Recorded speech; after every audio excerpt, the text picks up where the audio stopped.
पढ़ेंगे चतुर्भुज के प्रकार। ठीक है, चतुर्भुज के कितने प्रकार होते हैं? चतुर्भुज के हमने यहाँ 5 प्रकार लिए हैं। वैसे चतुर्भुज के 6 प्रकार होते हैं, एक पतंग भी होता है, लेकिन ये 6th क्लास का लेसन प्लान है, इसलिए इसके हिसाब से हमने 5 चतुर्भुज के प्रकार लिए हैं। ठीक है, सबसे पहला प्रकार हमने लिया है वर्ग।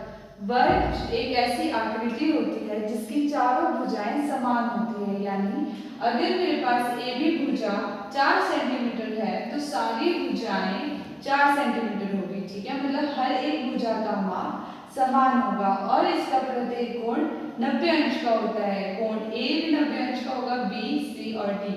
ठीक है, ये सारे कोण कितने होंगे? 90 अंश के होंगे, मतलब समकोण होंगे।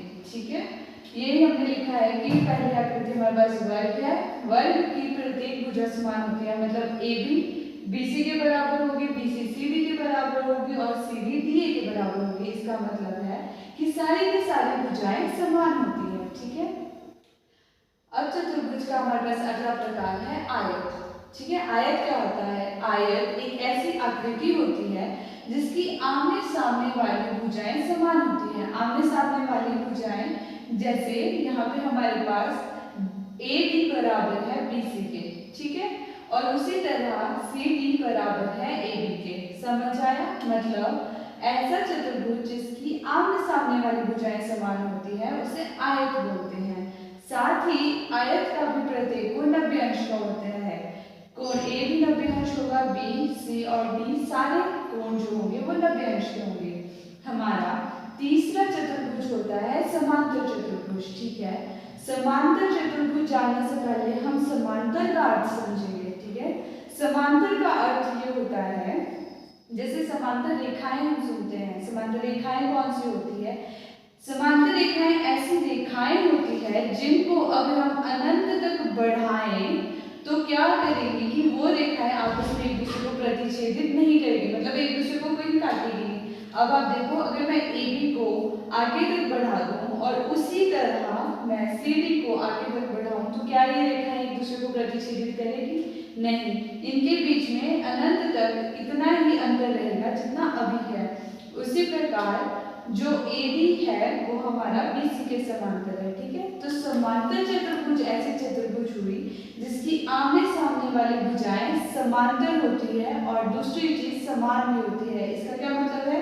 यानी कि जो AB का माप होगा वही माप CD का होगा। ठीक है, अगर ये 10 सेंटीमीटर है तो ये भी 10 सेंटीमीटर होगी, लेकिन इसमें एक और चीज है कि ये समांतर भी होती है। समांतर का मतलब अगर इनको अनंत तक बढ़ाए तो एक दूसरे को प्रतिच्छेदित नहीं करेगी। ठीक है, आयत और समांतर चतुर्भुज में यह अंतर होता है कि इसका प्रत्येक कोण 90 अंश का होता है और इसका प्रत्येक कोण 90 अंश का नहीं होता है। इसके आमने सामने वाले कोण समान होते हैं। जो कोण A होगा वही कोण B का माप होगा। ठीक है, समझ आई? तीसरी प्रकार की चतुर्भुज हमारे पास होती है समचतुर्भुज। ठीक है, समचतुर्भुज जैसे इसके नाम से ही पता लग रहा है कि इसकी प्रत्येक भुजा समान होती है। ठीक है, अब प्रत्येक भुजा तो वर्ग की भी समान होती है, तो वर्ग और समचतुर्भुज में क्या अंतर हुआ? ठीक है, वर्ग और समचतुर्भुज में ये अंतर होता है कि चतुर्भुज जो वर्ग होता है उसका प्रत्येक कोण 90 अंश का होता है, लेकिन समचतुर्भुज का प्रत्येक कोण 90 अंश का नहीं होता। और इसमें एक और चीज याद रखने वाली है कि इसके आमने सामने वाले कोण समान होते हैं, यानी जो कोण A का माप होगा वही कोण C का माप होगा, जो कोण B का माप होगा वही कोण D का माप होगा। समझ आया सबको? अब हमारे पास है समलंब चतुर्भुज। ठीक है, क्या कहा? समलंब चतुर्भुज।